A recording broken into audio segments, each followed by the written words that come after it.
Because according to an opinion poll that was released today in the Turnbull Times, 65% of Australians say yes to the idea of the voice. 35% say no. But the reason to maybe put a pin in this one is because, have a look at this.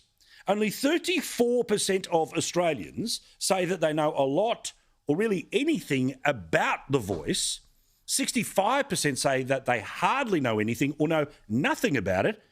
But because it's about the vibe, and that's where they're trying to keep the politics rather than the consequences and the reality, 65% say that they would vote for it because, of course, you are not allowed to say anything other than the obvious. Kiss the ring, look lovingly into your woke brother, sister, they or them's eyes as you do so. Now, again, the problem between that 65% being just a poll versus the result that could happen in a couple of years' time all depends on a few different factors.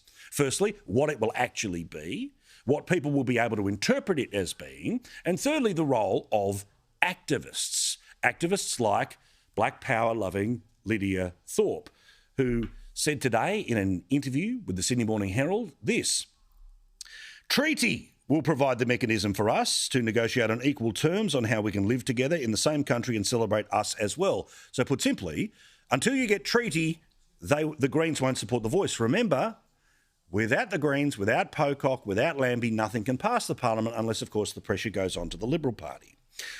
Let's tell some truth. We are the fabric of this country. We are not treated like it. We are treated with contempt. Really? Where? Really?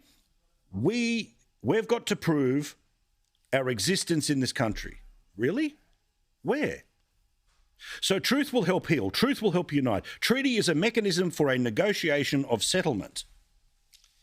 Now, the treaty process, which is playing out in Victoria and will happen all over the country, just like same-sex marriage discussion did, but then also, remember, right to die, euthanasia legislation was something, 30 years ago being discussed in the Northern Territory, but then was passed in Victoria, South Australia, West Australia, Queensland, New South Wales, Tasmania, and the territories will now follow. Treaty is already being negotiated by, among others, the Labor governments, as I say, of Victoria, but also the Northern Territory. Now, it is amazing the people who are involved in this debate who don't want to tell you about the treaty process playing out in the Northern Territory. The advisory body to the Northern Territory government has suggested something akin to Indian reservations in the United States, lands that would be run and controlled and policed by local Indigenous peoples. That would be the idea, essentially councils within councils, territories within a territory, states within states, where the rule of law wouldn't be necessarily what the NT or Victoria or New South Wales Police would be able to look into, but instead it would be tribal matters.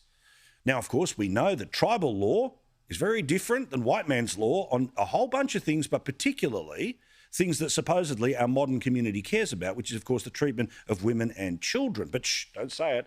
That's terrible. That's awful. So again, I repeat, if the only way Albo thinks that he's going to get to the history books is to get the voice into Parliament, the only way he's going to get his 65% to turn from a poll into reality is to get in touch with every single one of those Labor leaders that are involved in a treaty process and tell them, stop. He needs to be able to look past the Greens and to be able to find other forms of support.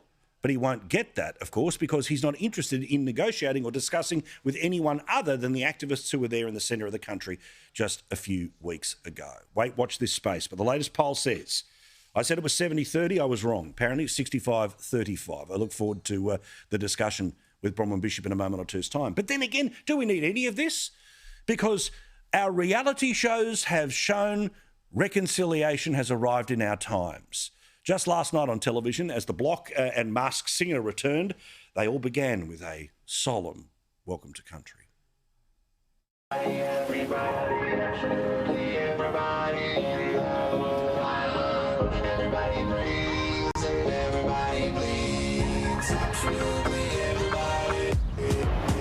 Welcome to the Block 2022. Good evening. We come to you tonight from Gadigal land, a place of beauty and abundance where the sandstone meets the sea. We pay our respects to the traditional custodians of this country and elders past, present and emerging, and extend our respect to any First Nations, Aboriginal and Torres Strait Islander people joining us tonight. Because there's none that are actually on the shows, let alone hosting them, so thanks if you're watching us right now, honestly.